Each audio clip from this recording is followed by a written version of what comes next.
ಮಗಳ ಸಾವಿನ ನೋವಲ್ಲಿದ್ದ ತಂದೆಗೆ ಲಂಚಕ್ಕೆ ಬೇಡಿಕೆ ಇಟ್ಟಿರುವಂತಹ ಆರೋಪ ಕೇಳಿಬಂದಿದೆ. ಬೆಳ್ಳಂದೂರು ಠಾಣೆ ಇನ್ಸ್ಪೆಕ್ಟರ್ ರಮೇಶ್ ರೊಟ್ಟ ಅಮಾನತು ಮಾಡಲಾಗಿದೆ. ಅಮಾನತು ಮಾಡಿ ಕಮಿಷನರ್ ಹೇಮಂತ್ ಕುಮಾರ್ ಸಿಂಗ್ ಆದೇಶ ಹೊರಡಿಸಿದ್ದಾರೆ. ಎಸಿಪಿ ಬಾಲಕೃಷ್ಣ ನೀಡಿದ ವರದಿಯನ್ನು ಆಧರಿಸಿ ಇನ್ಸ್ಪೆಕ್ಟರ್ನ ಸಸ್ಪೆಂಡ್ ಮಾಡಲಾಗಿದೆ. ಇಲಾಖಾ ತನಿಖೆಗೆ ಕಮಿಷನರ್ ಸೂಚಿಸಿದ್ರು. ಇಲಾಖಾ ತನಿಖೆಯಲ್ಲಿ ಇನ್ಸ್ಪೆಕ್ಟರ್ ರಮೇಶ್ ಕರ್ತವ್ಯ ಲೋಪ ಎಸಗಿರೋದು ಸಾಬೀತಾಗಿದೆ. ಮಗಳನ್ನ ಕಳೆದುಕೊಂಡಿದ್ದ ಶಿವಕುಮಾರ್ ಅವರ ಬಳಿ ಇನ್ಸ್ಪೆಕ್ಟರ್ ಲಂಚ ಕೇಳಿದ್ದ ಅಂತ ಹೇಳಲಾಗಿದೆ. ಮೃತ ಮಗಳ ಶವವನ್ನ ಹಸ್ತಾಂತರಿಸೋದಕ್ಕೆ ಈ ಇನ್ಸ್ಪೆಕ್ಟರ್ ಲಂಚ ಕೇಳಿದ್ದ ಅಂತ ಹೇಳಲಾಗ್ತಾ ಇದೆ. ಮೆದುಳಿನ ರಕ್ತಸ್ರಾವದಿಂದ ಶಿವಕುಮಾರ್ ಎಂಬುವರ ಪುತ್ರಿ ಅಕ್ಷಯ ಮೃತಪಟ್ಟಿದ್ರು. ಸಾಮಾಜಿಕ ಜಾಲತಾಣದಲ್ಲಿ ಈ ಲಂಚಾವತಾರವನ್ನ ತಂದೆ ಶಿವಕುಮಾರ್ ತೆರೆದಿಟ್ಟಿದ್ರು.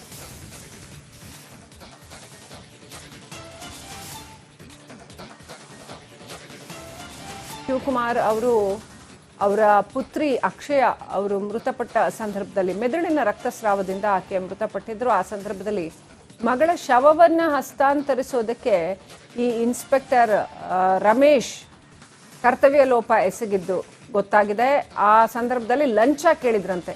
ಆ ಶವವನ್ನ ಹಸ್ತಾಂತರಿಸೋದಕ್ಕೂ ಕೂಡ ಲಂಚ ಕೇಳಿದ್ರಂತೆ.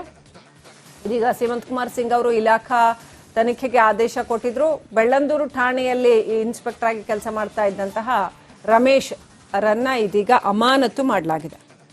ಇನ್ನಷ್ಟು ಅಪ್ಡೇಟ್ ಪಡ್ಕೊಳ್ಳೋಣ. ನಮ್ಮ ಪ್ರತಿನಿಧಿ ಮಾದೇಶ್ ಫೋನ್ ಕನೆಕ್ಟ್ ಆಗಿದ್ದಾರೆ. ಮಾದೇಶ್, ಪ್ರಕರಣದ ಡೀಟೇಲ್ಸ್ ಹೇಳ್ತಾ ಹೋಗಿ. ಶಿವಕುಮಾರ್ ಅವರ ಪುತ್ರಿಗೆ ಏನಾಗಿತ್ತು, ಹೇಗೆ ಮೃತಪಟ್ಟಿದ್ರು, ಜೊತೆಗೆ ಇಂಥ ಸಂದರ್ಭದಲ್ಲೂ ಲಂಚ ಕೇಳುವಂತಹ ಅಮಾನವೀಯ ದುಷ್ಟ ಕೃತ್ಯಕ್ಕೆ ಇನ್ಸ್ಪೆಕ್ಟರ್ ರಮೇಶ್ ಅವರು ಮುಂದಾಗಿದ್ದು, ಆ ಎಲ್ಲ ಡೀಟೇಲ್ಸ್ ಹೇಳೋದಾದ್ರೆ. ಶ್ರೀಲಕ್ಷ್ಮಿ, ಈಗಾಗಲೇ ಈ ಒಂದು ಪ್ರಕರಣಕ್ಕೆ ಸಂಬಂಧಪಟ್ಟಂತೆ ಸಾಕಷ್ಟು ವಿಚಾರಗಳು ಕೂಡ ಚರ್ಚೆ ಆಗಿತ್ತು. ಅದರಲ್ಲೂ ಕೂಡ ನ್ಯಾಷನಲ್ ಲೆವೆಲ್ ನಲ್ಲಿ ಒಂದು ಸುದ್ದಿ ಚರ್ಚೆ ಆಗಿತ್ತು. ಯಾಕಂದ್ರೆ ಮಗಳ ಸಾವಿನಲ್ಲೂ ಕೂಡ ನಾನು ಈ ರೀತಿಯಾದಂತಹ ಒಂದು ಸಿಚುವೇಶನ್ ಅನ್ನ ನಾನು ಅನುಭವಿಸಬೇಕಾಯ್ತು ಅಂತ ಹೇಳಿ ಶಿವಕುಮಾರ್ ಅವರು ಎಕ್ಸ್ ನಲ್ಲಿ ಒಂದು ಟ್ವೀಟ್ ಅನ್ನ ಮಾಡುವಂತ ಕೆಲಸವನ್ನ ಮಾಡಿದ್ರು. ಅಂದ್ರೆ ಅವರ ಮಗಳು 37 ವರ್ಷದ ಅವರ ಮಗಳು ಸಾವನ್ನಪ್ಪಿರ್ತಾಳೆ. ಮನೆಯಲ್ಲಿ ಬಾತ್ರೂಮ್ ನಲ್ಲೂ ಬಿದ್ದು ಆಕೆ ಸಾವನ್ನಪ್ಪಿರುವಂತ ಕೆಲಸ ಆಗಿರುತ್ತೆ. ಅದಾದ್ಮೇಲೆ UDR ಪ್ರಕರಣವನ್ನ ದಾಖಲಿಸಿಕೊಂಡು ಪೊಲೀಸರು ಮುಂದಿನ ಪ್ರೊಸೀಜರ್ ಅನ್ನ ಮಾಡಬೇಕಾಗಿರುತ್ತೆ. ಆದ್ರೆ ಆ ಒಂದು ಪ್ರೊಸೀಜರ್ ಟೈಮಲ್ಲಿ ಆದಂತಹ ಒಂದು ಕರಾಳ ಅನುಭವವನ್ನ ಶಿವಕುಮಾರ್ ಅವರು ಟ್ವೀಟ್ ಮಾಡುವ ಮೂಲಕ ಬಿಚ್ಚಿಡುವಂತ ಕೆಲಸವನ್ನ ಮಾಡಿದ್ರು. ಆ ಒಂದು ಟ್ವೀಟ್ ನಲ್ಲಿ ಒಂದಷ್ಟು ಅಂಶಗಳನ್ನ ಬಳಸಿದ್ರು. ಅಂದ್ರೆ ನಾನು ಮಗಳ ಸಾವಿನ ಒಂದು ನೋವಿನಲ್ಲಿದ್ದೆ. ಈ ಒಂದು ಸಂದರ್ಭದಲ್ಲಿ ಪ್ರತಿಯೊಬ್ರು ಕೂಡ ಹಂತದಲ್ಲಿ ಹಣವನ್ನ ಕೇಳುವಂತ ಕೆಲಸವನ್ನ ಮಾಡಿದ್ರು. ಅಂದ್ರೆ ಆಂಬ್ಯುಲೆನ್ಸ್ಗೆ ಸಾಗಾಟ ಮಾಡುವಂತ ಸಂದರ್ಭದಲ್ಲಿ ಆಂಬ್ಯುಲೆನ್ಸ್ ಅವರು ಕೂಡ ಎಕ್ಸ್ಟ್ರಾ ಹಣ ಕೇಳ್ತಾರೆ.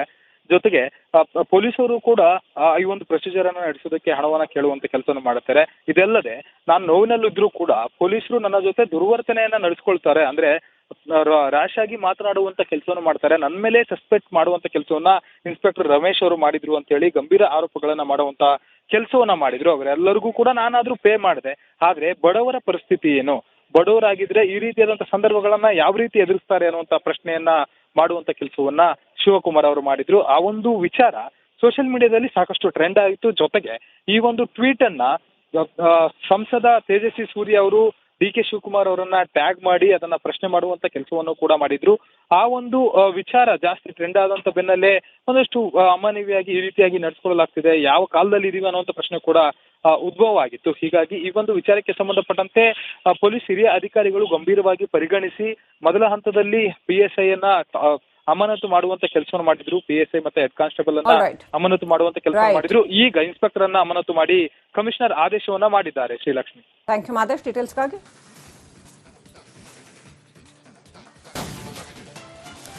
ಮಗಳ ಸಾವಿನ ನೋವಲ್ಲಿದ್ದ ತಂದೆಗೆ ಲಂಚಕ್ಕೆ ಬೇಡಿಕೆ ಇಟ್ಟಿರುವಂತಹ ಆರೋಪ ಕೇಳಿಬಂದಿದೆ. ಬೆಳ್ಳಂದೂರು ಠಾಣೆ ಇನ್ಸ್ಪೆಕ್ಟರ್ ರಮೇಶ್ ರೊಟ್ಟ ಅಮಾನತು ಮಾಡಲಾಗಿದೆ. ಅಮಾನತು ಮಾಡಿ ಕಮಿಷನರ್ ಹೇಮಂತ್ ಕುಮಾರ್ ಸಿಂಗ್ ಆದೇಶ ಹೊರಡಿಸಿದ್ದಾರೆ. ಎಸಿಪಿ ಬಾಲಕೃಷ್ಣ ನೀಡಿದ ವರದಿಯನ್ನು ಆಧರಿಸಿ ಇನ್ಸ್ಪೆಕ್ಟರ್ನ ಸಸ್ಪೆಂಡ್ ಮಾಡಲಾಗಿದೆ. ಇಲಾಖಾ ತನಿಖೆಗೆ ಕಮಿಷನರ್ ಸೂಚಿಸಿದ್ರು. ಇಲಾಖಾ ತನಿಖೆಯಲ್ಲಿ ಇನ್ಸ್ಪೆಕ್ಟರ್ ರಮೇಶ್ ಕರ್ತವ್ಯ ಲೋಪ ಎಸಗಿರೋದು ಸಾಬೀತಾಗಿದೆ. ಮಗಳನ್ನ ಕಳೆದುಕೊಂಡಿದ್ದ ಶಿವಕುಮಾರ್ ಅವರ ಬಳಿ ಇನ್ಸ್ಪೆಕ್ಟರ್ ಲಂಚ ಕೇಳಿದ್ದ ಅಂತ ಹೇಳಲಾಗಿದೆ. ಮೃತ ಮಗಳ ಶವವನ್ನ ಹಸ್ತಾಂತರಿಸೋದಕ್ಕೆ ಈ ಇನ್ಸ್ಪೆಕ್ಟರ್ ಲಂಚ ಕೇಳಿದ್ದ ಅಂತ ಹೇಳಲಾಗ್ತಾ ಇದೆ.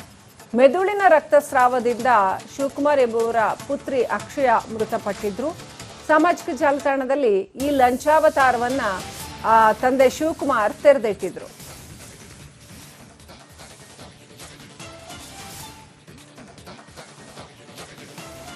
ಶಿವಕುಮಾರ್ ಅವರು ಅವರ ಪುತ್ರಿ ಅಕ್ಷಯ ಅವರು ಮೃತಪಟ್ಟ ಸಂದರ್ಭದಲ್ಲಿ ಮೆದುಳಿನ ರಕ್ತಸ್ರಾವದಿಂದ ಆಕೆ ಮೃತಪಟ್ಟಿದ್ರು. ಆ ಸಂದರ್ಭದಲ್ಲಿ ಮಗಳ ಶವವನ್ನು ಹಸ್ತಾಂತರಿಸೋದಕ್ಕೆ ಈ ಇನ್ಸ್ಪೆಕ್ಟರ್ ರಮೇಶ್ ಕರ್ತವ್ಯ ಲೋಪ ಎಸಗಿದ್ದು ಗೊತ್ತಾಗಿದೆ. ಆ ಸಂದರ್ಭದಲ್ಲಿ ಲಂಚ ಕೇಳಿದ್ರಂತೆ. ಆ ಶವವನ್ನು ಹಸ್ತಾಂತರಿಸೋದಕ್ಕೂ ಕೂಡ ಲಂಚ ಕೇಳಿದ್ರಂತೆ. ಇದೀಗ ಸೀಮಂತ್ ಕುಮಾರ್ ಸಿಂಗ್ ಅವರು ಇಲಾಖಾ ತನಿಖೆಗೆ ಆದೇಶ ಕೊಟ್ಟಿದ್ರು. ಬೆಳ್ಳಂದೂರು ಠಾಣೆಯಲ್ಲಿ ಇನ್ಸ್ಪೆಕ್ಟರ್ ಆಗಿ ಕೆಲಸ ಮಾಡ್ತಾ ಇದ್ದಂತಹ ರಮೇಶ್ ರನ್ನ ಇದೀಗ ಅಮಾನತು ಮಾಡಲಾಗಿದೆ. ಇನ್ನಷ್ಟು ಅಪ್ಡೇಟ್ ಪಡ್ಕೊಳ್ಳೋಣ. ನಮ್ಮ ಪ್ರತಿನಿಧಿ ಮಾದೇಶ್ ಫೋನ್ ಕನೆಕ್ಟ್ ಆಗಿದ್ದಾರೆ. ಮಾದೇಶ್, ಪ್ರಕರಣದ ಡೀಟೇಲ್ಸ್ ಹೇಳ್ತಾ ಹೋಗಿ. ಶಿವಕುಮಾರ್ ಅವರ ಪುತ್ರಿಗೆ ಏನಾಗಿತ್ತು, ಹೇಗೆ ಮೃತಪಟ್ಟಿದ್ರು, ಜೊತೆಗೆ ಇಂಥ ಸಂದರ್ಭದಲ್ಲೂ ಲಂಚ ಕೇಳುವಂತಹ ಅಮಾನವೀಯ ದುಷ್ಟ ಕೃತ್ಯಕ್ಕೆ ಇನ್ಸ್ಪೆಕ್ಟರ್ ರಮೇಶ್ ಅವರು ಮುಂದಾಗಿದ್ದು, ಆ ಎಲ್ಲ ಡೀಟೇಲ್ಸ್ ಹೇಳೋದಾದ್ರೆ. ಶ್ರೀಲಕ್ಷ್ಮಿ, ಈಗಾಗಲೇ ಈ ಒಂದು ಪ್ರಕರಣಕ್ಕೆ ಸಂಬಂಧಪಟ್ಟಂತೆ ಸಾಕಷ್ಟು ವಿಚಾರಗಳು ಕೂಡ ಚರ್ಚೆ ಆಗಿತ್ತು. ಅದರಲ್ಲೂ ಕೂಡ ನ್ಯಾಷನಲ್ ಲೆವೆಲ್ ನಲ್ಲಿ ಒಂದು ಸುದ್ದಿ ಚರ್ಚೆ ಆಗಿತ್ತು. ಯಾಕಂದ್ರೆ ಮಗಳ ಸಾವಿನಲ್ಲೂ ಕೂಡ ನಾನು ಈ ರೀತಿಯಾದಂತಹ ಒಂದು ಸಿಚುವೇಶನ್ ಅನ್ನ ನಾನು ಅನುಭವಿಸ್ಬೇಕಾಯ್ತು ಅಂತ ಹೇಳಿ ಶಿವಕುಮಾರ್ ಅವರು ಎಕ್ಸ್ ನಲ್ಲಿ ಒಂದು ಟ್ವೀಟ್ ಅನ್ನ ಮಾಡುವಂತ ಕೆಲಸವನ್ನ ಮಾಡಿದ್ರು. ಅಂದ್ರೆ ಅವರ ಮಗಳು 37 ವರ್ಷದ ಅವರ ಮಗಳು ಸಾವನ್ನಪ್ಪಿರ್ತಾಳೆ. ಮನೆಯಲ್ಲಿ ಬಾತ್ರೂಮ್ ನಲ್ಲಿ ಬಿದ್ದು ಆಕೆ ಸಾವನ್ನಪ್ಪಿರುವಂತ ಕೆಲಸ ಆಗಿರುತ್ತೆ. ಅದಾದ್ಮೇಲೆ UDR ಪ್ರಕರಣವನ್ನ ದಾಖಲಿಸಿಕೊಂಡು ಪೊಲೀಸರು ಮುಂದಿನ ಪ್ರೊಸೀಜರ್ ಅನ್ನ ಮಾಡಬೇಕಾಗಿರುತ್ತೆ.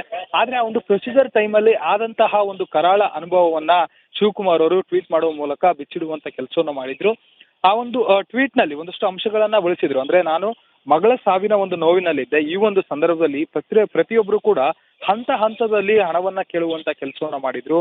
ಅಂದ್ರೆ ಆಂಬ್ಯುಲೆನ್ಸ್ಗೆ ಸಾಗಾಟ ಮಾಡುವಂತ ಸಂದರ್ಭದಲ್ಲಿ ಆಂಬ್ಯುಲೆನ್ಸ್ ಅವರು ಕೂಡ ಎಕ್ಸ್ಟ್ರಾ ಹಣ ಕೇಳ್ತಾರೆ. ಜೊತೆಗೆ ಪೊಲೀಸರು ಕೂಡ ಈ ಒಂದು ಪ್ರೊಸೀಜರ್ ಅನ್ನ ನಡೆಸೋದಕ್ಕೆ ಹಣವನ್ನ ಕೇಳುವಂತ ಕೆಲಸವನ್ನು ಮಾಡುತ್ತಾರೆ. ಇದಲ್ಲದೆ ನಾನು ನೋವಿನಲ್ಲಿದ್ರು ಕೂಡ ಪೊಲೀಸರು ನನ್ನ ಜೊತೆ ದುರ್ವರ್ತನೆಯನ್ನ ನಡೆಸ್ಕೊಳ್ತಾರೆ. ಅಂದ್ರೆ ರ್ಯಾಶ್ ಆಗಿ ಮಾತನಾಡುವಂತ ಕೆಲಸವನ್ನು ಮಾಡ್ತಾರೆ. ನನ್ನ ಮೇಲೆ ಸಸ್ಪೆಕ್ಟ್ ಮಾಡುವಂತ ಕೆಲಸವನ್ನ ಇನ್ಸ್ಪೆಕ್ಟರ್ ರಮೇಶ್ ಅವರು ಮಾಡಿದ್ರು ಅಂತ ಹೇಳಿ ಗಂಭೀರ ಆರೋಪಗಳನ್ನ ಮಾಡುವಂತ ಕೆಲಸವನ್ನ ಮಾಡಿದ್ರು. ಅವರೆಲ್ಲರಿಗೂ ಕೂಡ ನಾನಾದ್ರೂ ಪೇ ಮಾಡಿದೆ. ಆದ್ರೆ ಬಡವರ ಪರಿಸ್ಥಿತಿ ಏನು, ಬಡವರಾಗಿದ್ರೆ ಈ ರೀತಿಯಾದಂತಹ ಸಂದರ್ಭಗಳನ್ನ ಯಾವ ರೀತಿ ಎದುರಿಸ್ತಾರೆ ಅನ್ನುವಂತ ಪ್ರಶ್ನೆಯನ್ನ ಮಾಡುವಂತ ಕೆಲಸವನ್ನ ಶಿವಕುಮಾರ್ ಅವರು ಮಾಡಿದ್ರು. ಆ ಒಂದು ವಿಚಾರ ಸೋಷಿಯಲ್ ಮೀಡಿಯಾದಲ್ಲಿ ಸಾಕಷ್ಟು ಟ್ರೆಂಡ್ ಆಯಿತು. ಜೊತೆಗೆ ಈ ಒಂದು ಟ್ವೀಟ್ ಅನ್ನ ಸಂಸದ ತೇಜಸ್ವಿ ಸೂರ್ಯ ಅವರು DK ಶಿವಕುಮಾರ್ ಅವರನ್ನ ಟ್ಯಾಗ್ ಮಾಡಿ ಅದನ್ನ ಪ್ರಶ್ನೆ ಮಾಡುವಂತ ಕೆಲಸವನ್ನು ಕೂಡ ಮಾಡಿದ್ರು. ಆ ಒಂದು ವಿಚಾರ ಜಾಸ್ತಿ ಟ್ರೆಂಡ್ ಆದಂತ ಬೆನ್ನಲ್ಲೇ ಒಂದಷ್ಟು ಅಮಾನವೀಯವಾಗಿ ಈ ರೀತಿಯಾಗಿ ನಡ್ಸ್ಕೊಳ್ಳಲಾಗ್ತಿದೆ, ಯಾವ ಕಾಲದಲ್ಲಿ ಇದೀವಿ ಅನ್ನುವಂತ ಪ್ರಶ್ನೆ ಕೂಡ ಉದ್ಭವ ಆಗಿತ್ತು. ಹೀಗಾಗಿ ಈ ಒಂದು ವಿಚಾರಕ್ಕೆ ಸಂಬಂಧಪಟ್ಟಂತೆ ಪೊಲೀಸ್ ಹಿರಿಯ ಅಧಿಕಾರಿಗಳು ಗಂಭೀರವಾಗಿ ಪರಿಗಣಿಸಿ ಮೊದಲ ಹಂತದಲ್ಲಿ PSI ಅನ್ನ ಅಮಾನತು ಮಾಡುವಂತ ಕೆಲಸವನ್ನು ಮಾಡಿದ್ರು. PSI ಮತ್ತೆ ಹೆಡ್ ಕಾನ್ಸ್ಟೇಬಲ್ ಅನ್ನ ಅಮಾನತು ಮಾಡುವಂತ ಕೆಲಸ ಮಾಡಿದ್ರು. ಈಗ ಇನ್ಸ್ಪೆಕ್ಟರ್ ಅನ್ನ ಅಮಾನತು ಮಾಡಿ ಕಮಿಷನರ್ ಆದೇಶವನ್ನ ಮಾಡಿದ್ದಾರೆ. ಶ್ರೀಲಕ್ಷ್ಮಿ, ಥ್ಯಾಂಕ್ ಯು ಮಾದೇಶ್ ಡೀಟೇಲ್ಸ್ಗಾಗಿ. Thank you Veeresh ಡೀಟೇಲ್ಸ್ಗಾಗಿ.